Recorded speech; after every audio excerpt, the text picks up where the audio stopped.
surprised. Like, I must be red or something. Eyeshadow. Yeah, I was thinking I must have like dark eyes.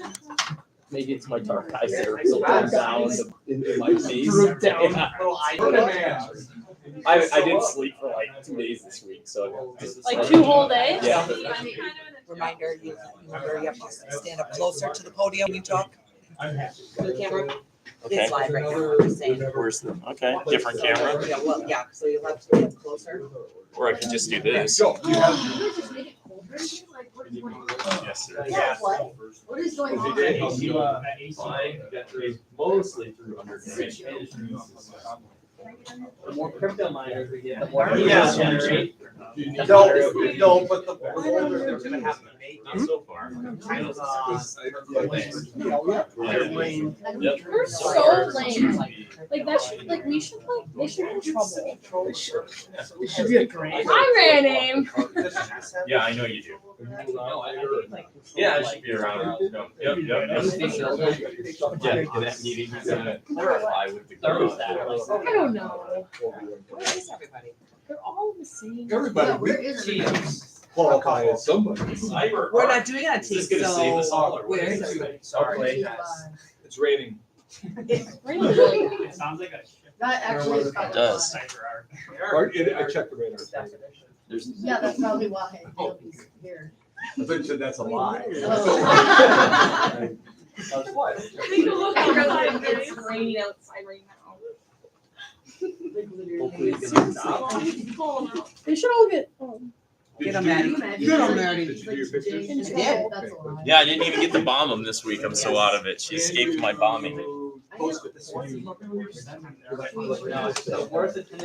Is this logging to your leash? Yeah. Can I log out or no? Okay, go ahead. Okay, Chief. Ah! Hey. Sorry. People are alive.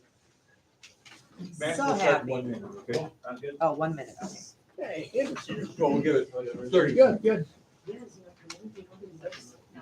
I am so. All right, we're gonna start in 30 seconds. Dr. Wall is gonna MC us again. The crypto miner's up and going. And we're It's still doing running. Bitcoin, Yeah. okay? And any comments on the mining? Which part? Well, That thing? yeah, I mean, everybody, just tell them what it is. Okay, it's a crypto miner that's mining up to 300 different currencies at any moment. And I owe one of you an email from like ages back. We'll get to that. All right. Sorry. And so right now, we're mining Bitcoin. We're mining we're actually mining anything but Bitcoin, but they're converting it into Bitcoin and putting that in our wallet. Yep. Cool. It'll be great to see the log sometime and see what it is we're actually buying. Yeah, we rotate all the time. It literally algorithmically switches to the highest yield point at any moment. See, All right, you did not let's shorten play it. ball. All right. Well, welcome to the April 22nd, 2022 pitches. We've got a dynamic group of, what do we have here? 6 pitches coming up, and we want to start us off with an arc that's going to save us all called CyberArk. So Max, if you could come on up, tell us how you found this wonderful opportunity, as well as if there's a lingering question or two out there that you want to address before we get rolling in some Q&A. Sounds good. Thanks. Thank you.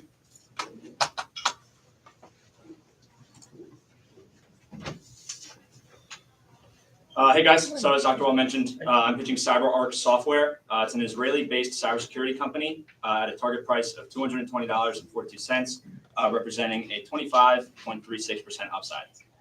I found this company after John Malouly's visit here. I looked into Wasatch and its holdings, and CyberArk was its #1 tech holding. I dove deeper and found that CyberArk has a great opportunity to take advantage of the heavy tech shift since the pandemic. There's been a 600% increase in cybercrime activity since the start of the COVID-19 pandemic. And while the pandemic may have faded away, companies still face huge cybersecurity risk. One of the most frequent questions that I got was, well, how does it work and what does it do? CyberArk is the world's leader in privileged access management. Privileged access is a gateway to an organization's most valuable assets through login credentials. CyberArk's 3 branches of products, privilege, access, and DevSecOps, provide users with protection from internal and external cyber attacks by making it harder to acquire credentials needed to break into the company's software, providing different checks to ensure hackers can't get any further if they do get in, and as well as notify, attack, and mitigate any breaches along the way. With that, I'll open the floor to questions. All right, I'll start. I know you had some questions online about this, but let's do it again. That whack of 6.85, I Yep. think. Walk us through that. Is that enough for us in Israeli terms? I believe so, because I looked into the country risk associated with Israel. I forget the exact website I used, but I've found out that Israel is actually operating at the current moment in a safer business environment than the United States. So I believe that Israel, while it might be in that Middle East section and kind of close to the Ukraine-Russia conflict, is actually a pretty safe and secure place for it to headquarter operations. Okay, off the top of your head, like, I can see the beta, what is used for risk-free, what is used for Sure. risk premium. Yep, I'll pull that up right now.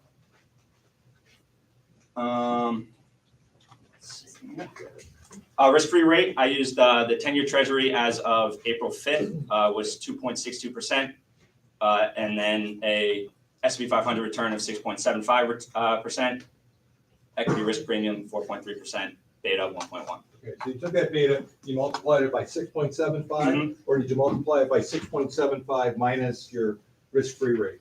I multiplied it by 6.75 minus my risk-free rate. Okay. I think that's just a tad low. Okay. Normally, a historical relationship between market risk and risk-free rate is about 5.5. Okay. So if you don't mind, touch that up just a little bit higher. Sure. I don't think it will hurt your No, I don't think so. long-term valuation. Okay, thank you, Max. Yeah. We're waiting for questions to develop. I'm gonna follow up on that just a little bit. Sure. I didn't know that was the way you were gonna pivot. So help me to understand how Israel is safer than the United States. Could you please elaborate? Well, safer, I don't know if it was the right word for me to use in that situation, but Israel is kind of a hotbed of tech, software, telecom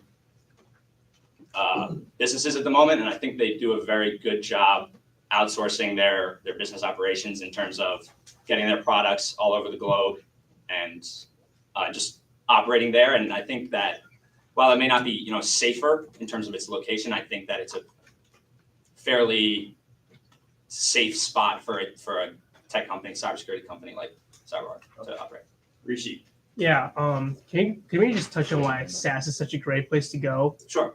Prior to like 2016, 2019, you had 85% gross margins, Mhm. and you had about 15% net margins, Mhm. and it kind of recovers to that kind of same area. Can you talk about why? Yeah, so the SaaS, right, as of recently, margins have kind of shrunk because of the fact that CyberArk's investing heavily internally to really get this SaaS platform up and running. The margins then return to their original levels because of the amount of reoccurring revenue buildup that comes as a result from the SaaS operations. Most contracts run about a year, so each year they'll continue to generate revenue from these companies. In 2021, annual recurring revenue increased by 44% to $393 million. I see that number obviously increasing as more customers continue to switch over to the SaaS platform. What's the gross margin like your outer years of your model? Gross margin, what was that? Can you repeat that? And like your outer years of your model? Outer years. Let's see here. Gross margin. It remains around consistent with 81, 82. It's around 84%. Right, but if they were 85 prior to having a SaaS model, isn't that kind of like what's the strategy there? It's decreasing margin profiles. I think it's just because of added expenses that come as through the maintenance and professional services as a result of the SaaS. As the perpetual license continues to kind of shrink away, those costs then dissipate, and they add some additional costs with professional services, having to get rid of the perpetual licenses because they have to go in and successfully deinstall or uninstall their software without having that be elsewhere. Right. So Sounds good. Go ahead. So when exactly is the shift to a SaaS going to be completed, and what's the dollar amount that they're going to have hit between now and then? dollar amount. Like loss in earnings because of the Oh, got it. So right now is when they're really struggling. They posted a negative EPS in 2021 and 2022. I have forecasted because of the fact that they're like I said, investing into the company to make the switch. The company also estimated that that 85% of their revenues would come from the subscription-based method by the end of 2022. I saw that as a little bit optimistic. So I had that forecasted in 2023, 2024, that the SaaS really begins to take over. Max. Yeah. Can you touch on like the reputation of the company within the industry, and like which customers or like what customers have said about it? I don't know if you've looked at any like reviews or anything. Yeah, I haven't looked at specific reviews, but I have looked at companies that do use it. Over 55% of Fortune 500 companies use CyberArk, and I believe 30% of the Global 2000 use CyberArk. PricewaterhouseCoopers, cybersecurity consulting firm, recommends to the firms it's consulting to use CyberArk, and some big names that are using it: Coca-Cola, Cisco, Hershey's, KeyBank, Rockwell Automation here in Milwaukee, Duracell, and others. CyberArk doesn't really pigeonhole itself into specific industries. It has representation in all industries as well. Last question to do. Hi, Max. Nice job. Thank you. I want to learn more about your peer group, Sure. specifically F5. Sure. What I'm looking at here is I'm seeing better margins, better ROA, ROE, better relative valuations. Why should we go with CyberArk instead of F5? F5 does do a great job in the cloud security space. I think that CyberArk, and why we should go with it, is because of the product and the opportunity that it has in terms of its leading as a privileged access manager. CyberArk really focuses in on that, and that's a really underrepresented area of cybersecurity. Whereas F5 kind of just does a little bit more of the general cloud security, which is great, and obviously CyberArk does that as well. But CyberArk dives a little bit deeper into the actual privileged access of it and preventing and mitigating hacks once they occur. All right, thanks very much. Thank you, Appreciate it. guys. We're gonna keep things moving. We got 6 pitches today, so Luke, if you could come on up. We're sitting up. Luke's gonna walk us through Semler Scientific. I didn't even notice that. Yeah, I saw that. Hi, so my name is Luke Hunneke, and I'm pitching Semler Scientific at a price target of $66.05 with an upside of 43%. Semler is a healthcare company that develops, markets, and distributes its flagship product, QuantaFlo. QuantaFlo is a device and software that tests for peripheral artery disease, otherwise known as PAD, a disease where plaque builds in the arteries, usually in the legs. PAD usually occurs in people over 50 that have poor diet and exercise habits, and they potentially have smoking habits. People with PAD are 4 times more likely to die of a heart attack and 3 times more likely to have a stroke. QuantaFlo rivals the ankle brachial index, which is similar to a blood pressure cuff and is the current standard of care. ABIs take around 20 minutes to complete and require test results to be sent to another facility before patients can get an accurate look at whether they have PAD or not. QuantaFlo is a 5-minute test that gives readings through the software immediately, so patients are able to receive their diagnosis faster and easier than ABIs. A common question I got was about my peers. So it's hard to find good peers that created a similar PAD product, as many of these companies are much larger. So I chose to find companies that were similarly sized to Semler, and they also make specialized healthcare products. So they either have 1 or 2 products that they focus on. And with that, I'll open up questions.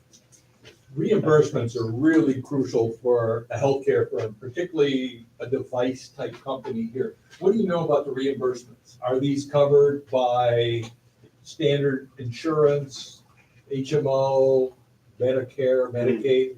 Yeah, so Semler kind of focuses to sell the product to insurance companies that use Medicare Advantage, which is similar to Medicare, in which they could get reimbursed if they diagnose PAD before and kind of save a lot of money on more expensive treatments. Say the person needed stents or grafts or had a heart attack or stroke.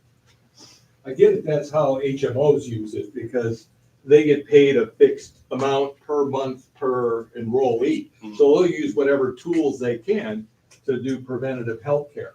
But how about private pay? You know, if I have this procedure done and I'm not a part of an HMO, does my private insurance company pay for that?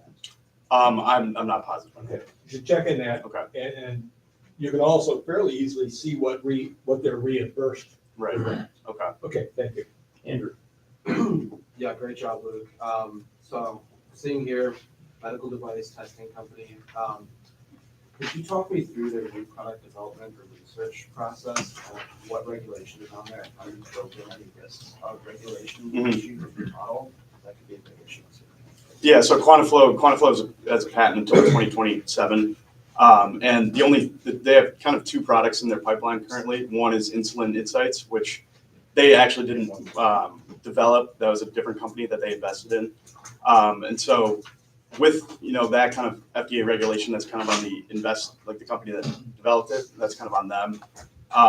And so currently, and then there's also another Alzheimer's potentially treatment that's kind of in the works, but there's not really too much information about that. So that's currently the only two products in the pipeline. And did you build in anything for this in the model? Any type of risk sensitivity analysis, risk premium, or like a discounted revenue model? Not for FDA regulation.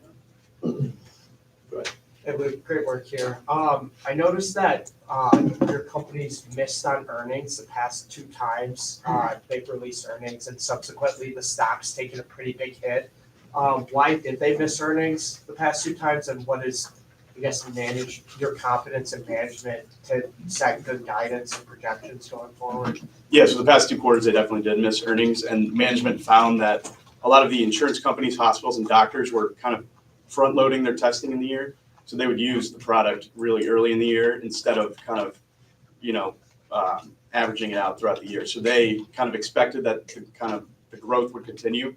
However, a lot of the insurance companies and hospitals had already tested and were kind of done using their product for the year. And so with patients with PAD, it's recommended that you get tested once a year. So management kind of just didn't realize that was what was happening. So then are we gonna have like a similar trend where it's a strong first 2 quarters and then it gets beat up the 3rd and 4th quarter because they had all their testing early on? So it's more a cyclical nature of it? Possibly, but I believe management, with expectations for the 3rd and 4th quarters, I think the expectations might be a lot more reasonable. Okay, thank you. Well, I got an issue with your first driver. I mean, you talk about your ad market growth. And, if this company was selling a unit volume, a device per procedure, you would have reason to use the first driver in terms of the size and growth. But this is a product that actually goes into an office or into some facility and is replacing another product. But I don't hear anything from telling me what the size of that other product is in terms of how many units are out there, what kind of size of market that is itself. Not just necessarily the procedures, but how many install base of this existing product that potentially gets replaced and how much has been replaced so far in terms of potential size. Do you have any color on that? I can't elaborate on that. I can definitely get back to. Are you kind of talking about ABIs and how that? Yeah, I assume this is a replacement product. It's a better product. So naturally, you think that how many of those ankle cuffs are out there in terms of market size? Who makes them? What kind of revenues they have? And that's the revenues you're probably going to try to attach. So I don't see this in any kind of driver. If you could get back. I will. Yeah. All right. Last questions? Keep these We're good. Keep it moving. Thank you. All right. Thank you so much. Joe, come on up. Got an innovative technology you're pitching us. I want to hear about this graphene that we use in pencils. Graphene. Yeah. Graphite use. Hi, I'm Joe Anason. I'm a junior in the AIM program. I'm covering international materials. Today I'll be pitching NanoXplore. And what they do, they are a graphene company. I discovered this company through Dr. Wall suggesting graphene as a material to Luxfer. I looked up all the public companies. They're very limited supply of graphene producers at the moment. And I found NanoXplore. They seem like a very prospective future into an emerging market. One of the questions I wasn't able to address on D2L regarding Martin Ria. Basically, Martin Ria has been kind of like a partner firm with NanoXplore. Martin Ria is an auto parts manufacturer, and they're venturing. They are doing a joint venture with NanoXplore called VoltXplore, and what they're doing in that venture is graphene lithium ion batteries. And so Margarita is going to be a crucial partner in this venture because they have all the technical expertise. They have manufacturing plants that already do similar things, and so they'll be able to easily adjust that into the new facility that they're creating. And they already have like that distribution network that they can sell these batteries to. With that, I'll open it for the questions. Rishi, take us away. Yeah. So can you just maybe walk me through how you model out capacity? And maybe just a broader question, how do we know that this investment has failed or run through this process? Oh, what was the second part there? Like how do we measure, the success or failure of the investment if you were All right, so first on the capacity part, so market growth is projected between 39-40, upper 39%, so 40% CAGR from 21 to 28. It'll be growth right now, currently $388 million current market, and it's going to grow up to about $4 billion, over $4 billion. So the way I kind of grew that out was right now, independent study put NanoXplore at 35% production capacity in the world for graphene. And so I just did the reverse calculation to get the total capacity for it. Grew it up at 39% CAGR to get my growth for that. Got that, Rishi? Sorry, there's a lot going on. This company's been around since 2011. How long has it been public? It's been public, I went public in 2017. Okay, 30% inside ownership. Who are the inside owners? Yep, so 22% is Margarita. Then other one, the rest of the percentages is split kind of evenly between the executive board. Okay, not private equity. Is private equity out of the position now? They're not in the part of the insider holdings. Okay. So Margarita is 22%, then the rest of the percentages is between executives. Okay, good, thank you. Yep.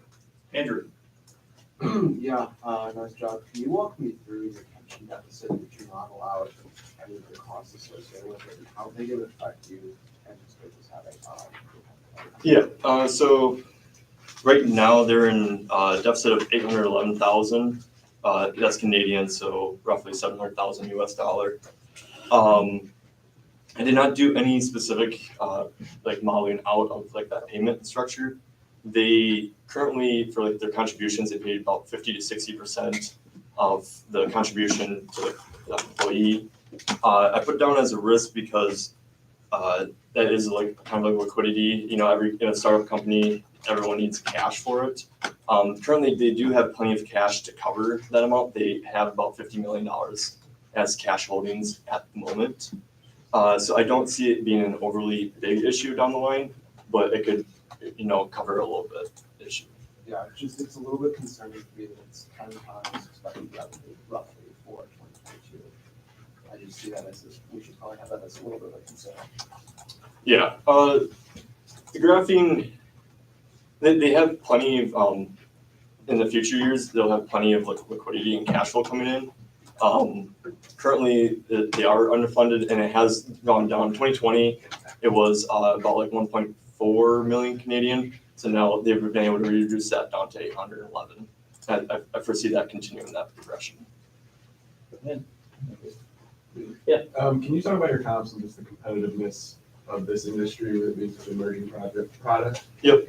So my first two comps, it's gonna be Microvast and Leon Electric. Those are comparable for the VoltaXplore, the electric battery section of the company. Then Directa and Tolga are both graphene producers. So with those two companies specifically, right now NanoXplore is the market leader in production capacity, so they have a great advantage over that. Be able to have those, just having the ready capacity right now. And then with their modules, they're able to easily expand. The modules, they cost about $20 million each, and they've built the facility to be able to easily expand without having to build a whole new facility. They just have to put up these modules. Then did that answer was more? Okay, thank you.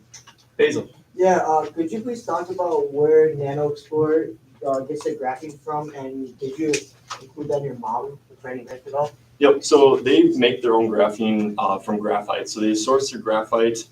They did not disclose who their contracts were for graphite suppliers. Yeah. All they mentioned, they have 2-year contracts to supply up to about, I think they're gonna purchase up to about 738,000 in graphite from multiple suppliers. Okay. That's, And then I guess a follow-up question is graphite like associated or correlated with any other like precious metals like steel or? I did not see like a price correlation from what I found. Like, so graphite is heavily negotiated between supplier and buyer. Okay. And so like they've locked in that pricing for the next 2 years. Got it. Okay. Thank you. Go ahead. Hey Joe, Yep. great work here. I see that the average trading volume is around 28,000 and share price is at about $2.2. What kind of, if we invest into this, what kind of hedges or what do you recommend we do to kind of protect us against a low, very low traded, low price investment? I think they're at 30,000 average shares and they've been around $3. They went down a little bit down to like $2.90, $2.80 today, I believe. So that's about like 90,000 price cap. I think the liquidity is there, so I don't think there's too much concern. We will watch this. This is Yeah. an international stock, so our initial entry point is lower. We can't come in too heavy in this position. This is probably only a $4,000 or $5,000 entry level position. It will be up to the class as to whether you're comfortable with that liquidity or not. But that's a good question. Great presentation, Joseph.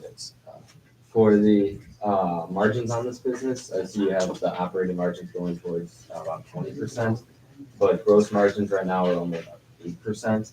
Where is this increase in margins coming from? Okay, so right now, they haven't started, graphene sales will be starting in 23. Well, they started a little bit this year, but majority of that will be starting to come in 23. And graphene sales having 50% EBITDA margin. So by having that margin, that innately brings it up. There is, it does drop down, I believe in 25, I have my operating income margins drop down, and that's from the inclusion of UNICY. And I have them starting at like a smaller margins just because it'll be starting sales and they have to ramp up in progression. Thank you. Okay then. Thanks, Joe. Thank you. Next up, I believe, is Ryan. Yeah. Coming up, Ryan, and Office floor and Decor. Right. yeah, Birthday hugs? No, I'm awake now. we're gonna go really low. Oh, wow. Well, Okay. Hello everyone, I'm Ryan Kreie. I'll be pitching floor and decor for domestic consumer discretionary. I kind of found this company as it dropped in market cap down under 10 billion in my screening. I saw John Mullally had it in their top 10 holdings. And I kind of did some more research, found some good ROA, ROE, ROIC, and positive EPS growth. So decided to pitch floor and decor. Stock price is actually trading around $80 right now, so that gets me more towards 40% upside. Some questions on D2L were about payback period on the stores. Pre-tax payback is expected to be paid back in 2.5 to 3.5 years. I also had some questions on my competitors. Floor and Decor doesn't have a lot of competitors. That's kind of why it's a good buy. It's kind of a disruptor in the industry. You either have like the big competitors like Home Depot and Lowe's, or kind of some smaller distributors, or a lot of commercial side stuff. So they're kind of in a unique space. And then for my weighting, I weighted Mohawk and more just because their market cap's similar and they're more comparable business in terms of like their operations and stuff like that. Another question was about my operating income growth. That's mainly driven through sales and slight decrease in SG&A, just to kind of keep it level with where it was at before the pandemic as a percentage of sales. And yeah, supply chain. They didn't really disclose much about their supply chain. They try to keep that more of a secret of who their contracts are with, just kind of remain competitive. But they did not have too many issues during the pandemic with supply chain stuff. For that, I'll open up to questions. All right, Dr. Krause. I've done, I think, over 2,000 of these. This is the first time we've done floor and decor. And given the strength of the financials, first question is, why isn't this shown up before? Okay. It's just because they were so small before they've grown so rapidly. Yeah. They've only been public for 5 years, so. Okay, but in around 20 years, that would explain why the first 15, we never saw it. Valuation, you use the PEG, and the PEG is not typically used. So I know there were questions or comments online, but it's really worth going through that again. Yeah, so PEG ratio is calculated as their PE ratio over their long-term growth rate for their EPS. So I used fact set estimates and kind of tweaked them based on what I thought for the competitors, and then for Floor & Decor, obviously just used my long-term EPS growth rate from my model. And Floor & Decor is growing, as you can see in my bottom box on the second page. Floor & Decor is, I calculated about 24.8% growth, and then the next closest is Lowe's, and then everyone else is less than half that growth rate. So that's kind of what's driving a lot of my upside there, is just how fastly they're growing. They're expected to have over 500 stores by the end of the decade, and I project them to double store count by 2026. So I'm gonna jump in ahead of the three people. So I got hopefully a low hanging fruit one, but I'm confused, right? I look here, you said Mohawk's the best comparable. And Mohawk's way cheaper on every metric you use. Why aren't you pitching Mohawk? Just because there's a lot more competitive. So they're more of a commercial flooring manufacturer and distributor. I picked to weight them more just because of their size mainly, and kind of some of their numbers. But yeah, Floor & Decor doesn't have any real super close. By the way, I think this is the Mohawk floor we're on right now. So. Oh my God. Tell him. Great job, Brian. How did you factor in inflation into your model and also kind of rising costs of wages? I heard you say that you were increasing SG&A going forward, so I'm curious how you factor that in. Yeah, so wait, repeat the first part of your question. First part, how you factored in inflation. And Oh kind yeah, of just so I have 100 basis point risk premium on my WAC, so that's where inflation kind of comes into that housing market risk. And then rising wages. And then rising wages, I did factor that into my model a little bit in my SG&A. It doesn't decrease as much as you may think. It's just kind of slowly declining. It's staying at the same percentage of sales. Okay. But it's just declining kind of with that revenue number. It kind of stayed in line there. Perfect, thank you. Yeah, can you talk about your housing market risk and like, do you see that like being like something in the future? Or, yeah, so that was a big question on G2L. Why did you ask questions like that online? Because Mr. Walker was getting like the Kardashians on him, so. Yeah, so like I said, I have that 100 basis point. You and your sexiness. I'll stand in front of that bus anytime. You're over on YouTube, right? Wow, 5 viewers. Whoa. No, it's fine. Kate.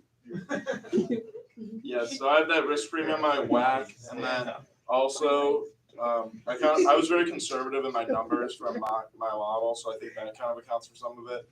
I projected revenue a lot less than some experts were predicting online, and then with the housing market, we've seen a lot of trends recently. Kind of going with my third driver, 25% of the United States population is expected to work from home permanently by 2022. Yeah, it's a pretty big number. People are moving out of the cities, and millennials are starting to get to age 30, so they're buying their own homes. And home ownership's at an all-time high right now. It's 67.9%. Okay, awesome. Thank you.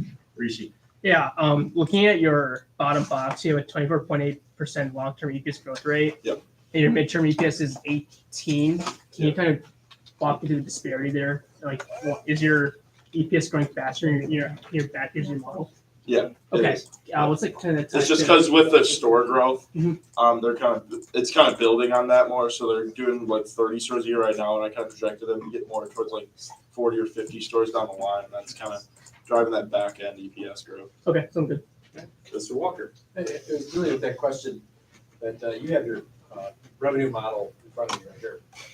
You have very little growth per store in revenues, but you have fairly aggressive unit volume growth over the period of time. But yet, when you look at the previous 5 years, they've increased their revenue per store about 50%. Yes.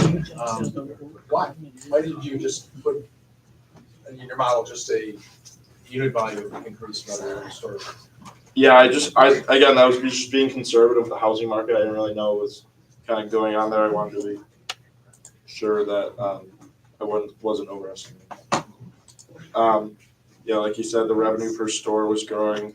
But you also had your model talking about a same store sale increase mid-teens, I think. Yeah, right? and then that kind of dropped off. That kind of dropped off during the pandemic, and then I've had it slowly increasing a little bit more than during the pandemic, but not. Thank you. Andrew. Yeah, Ryan, nice job here. You said it yourself, you're pretty conservative in your model estimates. How do you compare to the street, and why do you have different opinions? The street had revenues growing over 20% going into 2025. I have it kind of tapering down to 17.5 in 2025.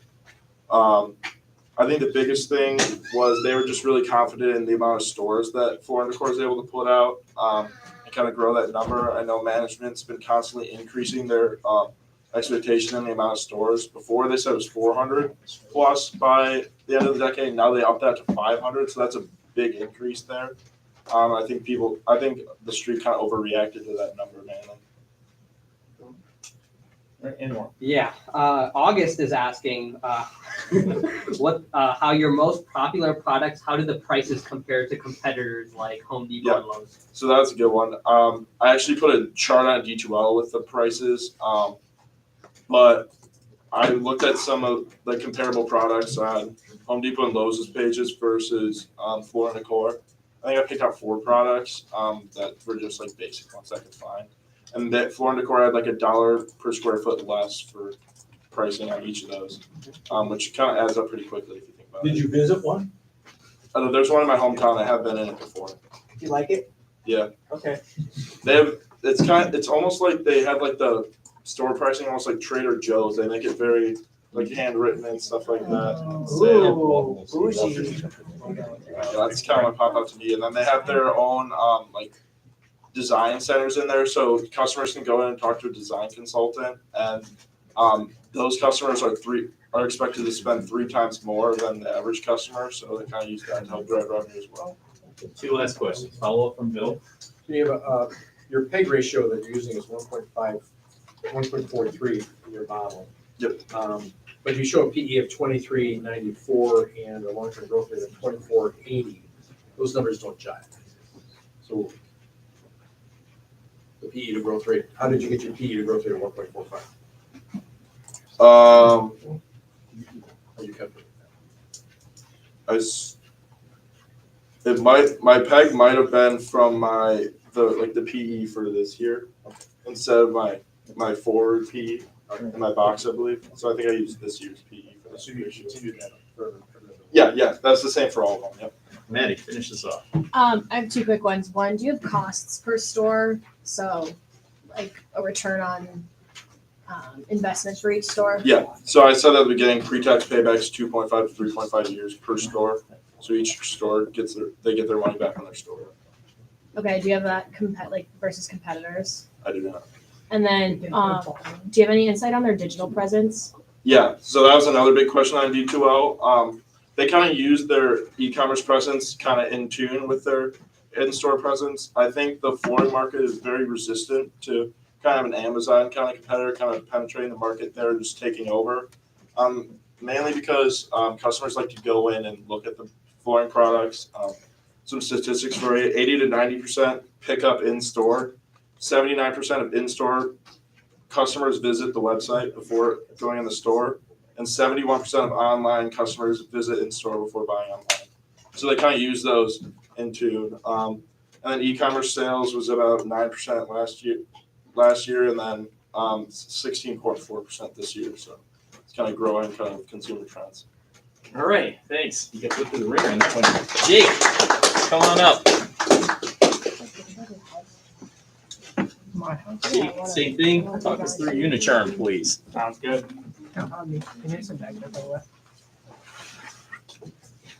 Picture my house. All right, hey everybody. My name's Jake Bernarde, and I'm a junior. Almost you know me here, but applied investment management program, and I cover the international consumer staples sector. Today, I'm pitching Unicharm Corporation with a price target of $8.38 and an upside of 21%. So through my screening process, I was looking for a company that had strong earnings growth over the last few years. Also, the ability to capitalize on the global aging population. And with Unicharm, I think I was able to capture this in a unique way. And then one question that came up a lot on DTL, which was surrounding my third driver and third risk around ESG and deforestation. I think it fits in today because it's Earth Day. But anyways, with deforestation, it's not really a unique risk to Unicharm, but rather it's industry-wide ESG consideration. And because of this, it's kind of, or the reason for this is because their products are derived from paper pulp, which goes along with that deforestation risk. And then ESG can be a driver going forward because if they improve their standing in the ESG category, then they will be able to be added to more ESG funds, which would possibly affect their price. And then also some initiatives that they've launched along with their 2023 target is more sustainable practices for timber sourcing and also using more recycled products in their packaging mix. And this goes along with their 10 facilities across Southeast Asia and Japan that are utilizing recycled diapers. So with that, I'll open the questions. All right, questions. All right, we've got certainly commodity inflation taking place, and it could continue to take place. This is one of those times where you get a chance to use some of what you might have learned in econ, okay, about elasticity of demand. You've heard of that concept, right? Yep. How elastic do you think the demand? Are they going to be able to push price increases through should commodity prices keep going up? I think it's kind of hitting more of a peak here at this price, and particularly with Unicharm, they're locked into some longer term contracts, which I think helps them, at least from a cost standpoint, especially because, and also the shift to the other segments of feminine care and healthcare related products away from the pet and baby care segments. That actually has about a 12% lower in terms of input costs. And along with that, well, I guess that's where I'm at, but that shift is the main factor. I think. How do you feel about that beta 0.77? Does that seem right for a staple? I think it might be a little bit low, but I'm comfortable with it considering my research. Good. Hey, so ultimately, really think about it. This is more of like a defense stock, from poop, right? So what I'm trying to go at here is, could you talk to me about like how Unicharm actually has a competitive advantage to their peers? If so, how and why? Yeah, so I think the main thing that I came across was just along with the reputation of Japan's products being a superior quality. I think this is especially apparent in the Chinese market, which represents about 25-ish% of their revenues. And because of this, I think, or because of like past problems with quality in China, consumers are looking for like bigger brands and bigger names that have a reputation for quality. And I think Unicharm kind of fills that gap over some competitors, specifically Hengen International, who they passed 3 years ago for the largest market share in the feminine department. All right, Grace. Hi. Sorry. I'm just curious. So you have one of your risks is the increase in the cost of raw materials, and this will probably continue because like the resources are depleting. But then you also have your margins increasing. So could you just like walk me through? Yeah. So the main cause of that is kind of what I said to Dr. Krause was the shift to the feminine care and the adult care segments for incontinence products. Not only does this improve top line growth because of their higher revenue or margins by about 20% compared to 12-ish% for pet care and then 5% for baby care. So that top line growth and then also a cost reduction on the bottom end of about 12%, as I said earlier, in terms of inputs from raw materials. Oh, geez. Hey, Jake. Great job here. Two-parter here. First, continuing with raw materials, did you run any correlations to top line revenue or margins on wood pulp pricing and kind of that commodity, any sort of correlation work? And then also, what sort of competitive advantage does Unicharm hold that would prevent a Kimberly-Clark or a Procter & Gamble who are much more established, have brand recognition worldwide, and can kind of go in there and flex their muscle as a larger competitor compared to Unicharm?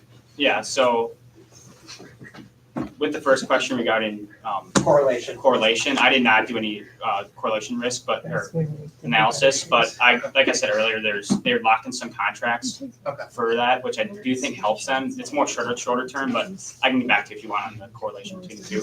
Yeah. And then for your second question, well, you might think that Procter & Gamble and I don't know what the other company you said it was, but Kimberly-Clark. I don't think they have a competitive advantage over Unicharm in these regions. I mean, I did list Kimberly-Clark as a peer because of their involvement in the Chinese market, particularly.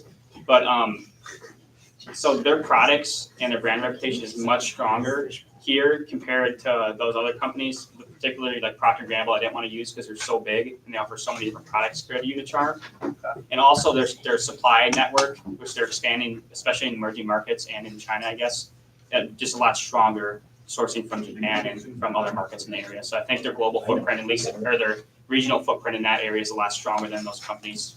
That they couldn't do that without a considerable investment in those areas compared to Unicharm. This could have already been said, but could you run me through your WACC and kind of what assumptions you used and premiums you added? Yeah. So like I said, the beta 0.77, I used a correlation between the returns in the MSCI, the 5-year weekly, and then also average that with the FactSet beta, and then the year to date, because they're all kind of spread out. But then that gave me a 0.77. And then on top of that, the assumptions, I did a 2.5 risk-free rate. Long-term market, I assumed would be 6.5%. And then I added a country risk premium of 0.7% from Domadoran, and then also an inflation risk premium or commodity risk premium of 0.5%. And that gave me a cost of equity of 6.78%. Good job, Jake.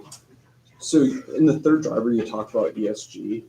What has the ESG trend been like? Have they received upgrades or downgrades? Yeah, so it's been I looked at MSCI mainly, and according to that site that and I looked on FactSet, but between the two, they went up to an A for one period. I wasn't really able to find why they dropped down to a triple B again after that, but I couldn't find any concerns or changes between the periods. But either way, I think they've been right on that D for at least 5 years. Okay, sounds good. This will continue until Hannah's here, okay? She just left her class. She's on her way. Can you shut that right again? Tap dancing. So let's bring the really hard questions here. Could you? So you gotta have a good one. Yeah, I got one. So would this make any bum have a rash? No. Yeah. Sit down. No. There's cat diapers too. They got cat diapers, guys. Talk to me about how you got to your beta. I just talked about that. I can talk Oh, about no worries. Go ahead. I know I asked this on D12, but can you kind of talk about like the markets in China, India, and Japan, kind of what trends you're seeing there that are kind of favorable for your company? Yeah, so particularly I'll focus on, well, I talked about China a little bit with them wanting like quality products versus their past history of kind of being trapped in those lower quality products. But in terms of India, I think a good trend that they have is kind of expanding their supply networks, which will allow more consumers in kind of under-resourced areas to be accessible to these products, especially like in the feminine care segment. I think it's important. And they also have education programs in places like South Africa and in India of just about the products and kind of their uses and their benefits and all that kind of stuff. So We're catching our breath here. Okay. Any closing comments that you want to make about your company? I think it's a great company with prospects for great growth going forward, and especially through ESG initiatives and the shift towards new markets and being able to capitalize in emerging markets. So with that, I'll close it out and hand it over to Hannah. Last but not least, Hannah's going to walk us through Luxfer Holdings. And like usual, Hannah will talk us through how she came upon this company, as well as maybe any lingering questions she wants to address or anything that's hanging around out there. You know, Hannah literally just ran into the room, so we'll give her just a moment to find her way up here. Does anyone know who 99 Nations Video is? 99 Nation, He's a thank you for the he's a interesting passive comments. subscriber, though, if he's competent. Fair enough. All right. Oh, So wow. Hannah, you want to come on up and take us away, please?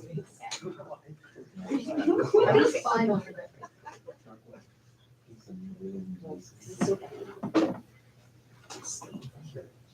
Welcome. Go ahead. Start us off. Yep, welcome. Hi everyone, my name is Cehaic, and today I'll be pitching Luxfer Holdings. My sector is international industrials, and Luxfer Holdings is a defense stock. It operates through two segments, the electron segment and the gas cylinder segment. So they use precious earths to design and manufacture high processing gas cylinders for transportation, defense, aerospace, tanks, and even just regular pipelines. The electron segment uses specialty materials based on magnesium, zirconium, and rare earths to help produce these gas cylinders. And my thought process was this: was obviously the expansion of the defense stock with the whole Ukraine and Russia conflict. So having a defense stock while also being an international company that will not be affected by everything that's happening was very important. So my most recent question was about acquisitions and how well I think management can handle acquisitions. So Luxfer Holdings has done a great job with handling acquisitions and taking on less debt. So in 2014, they integrated two small U.S. companies beautifully. And also in 2021, they also acquired Structural Composites, and they took on little to no debt, and they paid a cash outflow of $64 million to acquire this company. All right, Ben. So let's start out with the classic WACC here. This is an international company, a 7% WACC with a beta of about 1. Just feels a little low to me. Walk us through that. Yeah, so it's a pretty low risk company. I added to measure the currency volatility, I added 5% equity risk premium, and to account for any currency volatility, I used MSCI to account for the You mean British. 0.5%? Sorry? Did you add 5% or 0.5%? A 0.5%, sorry. No problem. So your risk-free rate was? 5%. No, your risk-free rate would have been 2%. 2 or 3, and you added Treasury the bill. beta times 5, and Probably 2 came or out 3. with 7. I think it was like 1.8%. There you go, 1.8. Okay, good, thank you. You're right. Yes, sir. You might have answered that. Great job, by the way. You might have answered this on T2L, but is most of their operations kind of in Europe, like more Western Europe, or is it kind of American based? Where are all their operations to kind of help hedge against any conflict? Yeah, so they're headquartered in the United Kingdom, but they have 12 U.S. Locations. They have 2 in Canada, 4 in Germany, 1 in Japan, and 1 in Australia. And I actually answered Kenja's question about this because she was concerned about China closing down a lot of their manufacturing. So Luxfer Holdings announced that they have 1 manufacturing in China, so they will move that Chinese manufacturing to either the Japan location or the Australia location. So the shutting down the factories will not affect Luxfer Holdings production. Okay, thank you. Next up. We need questions. Keep going. Grace. Hi Hannah. I have a question about, so for your weighting, you weighted the PE multiple as like 30%. Why did you do this? Because like also it looks like it's driving a lot of the upside. Mm-hmm. I weighed this 30% because their competitor Neo Performance, who they were going to have an acquisition, has a greater market cap. So I wanted to weigh it fairly so that it wouldn't totally drive it down. Gotcha. Thank you. Which one of these comps is your best comp? I would say Chart Industries because they have very similar production with also gas cylinders in the defense stock as well. Yeah, Professor Walker. Kind of under model, did you do an annual currency adjustment, or did you just do it once at the evaluation? Annual. Yes. And what assumptions were you making in the strength or weakness of the pound-dollar relationship? Mm-hmm. I use MSCI and I use kind of their futures into it, and then I also added a few basis points to kind of deal with the Ukraine and the Russia conflict. However, since the United Kingdom is not part of the EU, the pound will not be adversely affected if the euro will. Yes. Rishi. Yeah, just on your third driver, wouldn't having a virtual pipeline kind of hurt their margins since it seems so inefficient? And do you know like what percent of sales are gonna come from this? Sorry, what percent of? Oh, like sales are gonna come from that? Yeah, so quite a bit of sales because they are contracting all of the United Kingdom and Germany in this virtual pipeline, so they will be using their own gas cylinders and not parting with any other company. But wouldn't it hurt kind of margins if it's a virtual pipeline as opposed to like a real one? Just because you need to get all these tow trucks and trailers yourself? No, because the United Kingdom actually, they export a lot of their drivers from different countries in Europe, and the United Kingdom is, since it left from the EU, they've been kind of on their own in terms of transporting these metals and carbon gas. But they also have, it's also aligned with aerospace dynamics, so there'll be no leakage, so they're kind of saving on Sounds good. any spills. Your stock just got cheaper, everything got cheaper. Wow, market just fell like crazy Wow. since we've been in here. Look at that. What are you guys doing? Your multiples look better, okay? Could you kind of touch on your second driver and kind of your second risk, along with kind of the confidence in management and how they have kind of been financing these acquisitions and how much cash they have on hand, and if they'll do kind of a cash-only acquisition in the future? Mm-hmm. So they primarily do cash-only acquisitions. In 2014, when they bought the smaller companies, they bought it out with 20 million cash on hand, and also in 2021, with their acquisition of Structural Composites, they had 64 million on hand. So they really did not take on any debt. However, management has said that if it was a bigger acquisition, that they would take on a loan. There's always a risk for acquisition failure. However, in the past, from 2014 to 2021, they've done an excellent job in integrating acquisitions. Jason? Yeah, so I just want to talk about your third risk, your supply chain issues. Where do they get the majority of their raw materials? If so, did you factor in like a country risk premium or like in your WAC? Yes, I did. So they harvest many of their materials from South America and also United States and part of Asia. And like I said, with China, the factory shutting down, they're operating in different countries, so this will not adversely affect. But the great thing about the new acquisition of Structural Composites and Oxygen Hydrogen is they all take materials from different parts of the country, so they're kind of all integrating, and supply chain issues will not be adversely affected by this since there are so many countries. Okay, thank you. Could you, good job, Hannah. For the first box, for PE and EV to EBITDA, could you just walk through 22 through 24? I guess just how those numbers were calculated, because I don't know, just something looks different between all of them. Mm-hmm. So my PE, I kind of accounted for the amount of money that they would be taking out of the business and investing into other acquisitions and the pipeline. So I accounted for different supply chain lists, supply chain issues. For the EV EBITDA, they outweigh all their peers. So I use this to calculate an upside of 1854 with these. Grace. I'm just curious, so you mentioned like acquisitions a lot throughout your write-up. How much of your like forecasting relies on them acquiring more companies? Mm-hmm. So my forward revenue is mostly on my defense expansion because in this quarter alone, they raised their projected sales by 14%. Last quarter this year, they made $85 million. And then this year in defense sales, they were up $97.5 million, and it can be even as high as $101 million.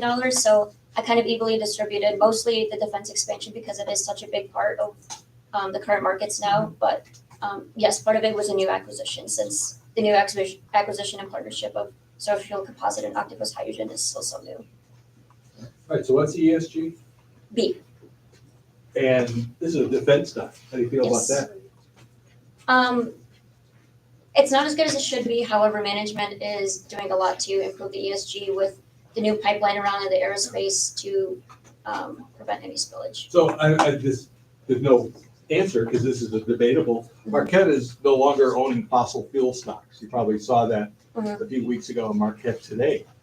What about defense stocks or not only defensive, but how about offensive stocks that can be purchased and lead to loss of life? How do you feel about that? Yeah. So it's a bigger question for us as a group. I mean, Cigarettes, what about fast food? well, Marquette has Carbonated beverages. Marquette has opened Pandora's box. Hey, Celsius is clean, all right? They have vitamins. So No, it's a fair, but Dr. Krause is right. Now we've opened that. So Pandora's box is open with the university saying we cannot own fossil fuels. So where does it end? I mean, could we be criticized for adding a defense stock? In her defense, we're going to war. Basil, shut up. All right. So there's really no answer to that, but I think as a group, it's worthy of discussion because, yes, we ask ESG and we care about it, but at the same time, Yeah. how do we feel about certain stocks? Yeah. So we'll end on that great philosophical point brought up by Dr. Krause. I want to thank you. All right, nice job, everyone. That's 6. We've all had an opportunity to see the potential buy sells. We'll send out the recommendations tomorrow morning along with the ballot. There's 5 presentations next Friday, and then 2 weeks from now, 4. So we're nearing the finish line with this. Okay, everyone, have a good weekend. Thanks for being here. Nice job. Okay. You gotta wear this when we go out. Aw, hey Queen. Hey Queen. I think you're pretty good, right? We talked about that. Yeah, I think those make sense. Good job. What was that? Oh, nice. Well, Hunneke, good job. Really fun, Basil. Happy birthday. Did you already break it? Yeah, you ripped it. Very important meeting. Yes, maybe I'm gonna go online. Question, it's 8 to 10 million dollars in your storage. In 2 to 3 years. Online, having a cool one probably. Good job. Good job. You all set with your salary? I think so. Yeah. I got it. This was probably like a comedic.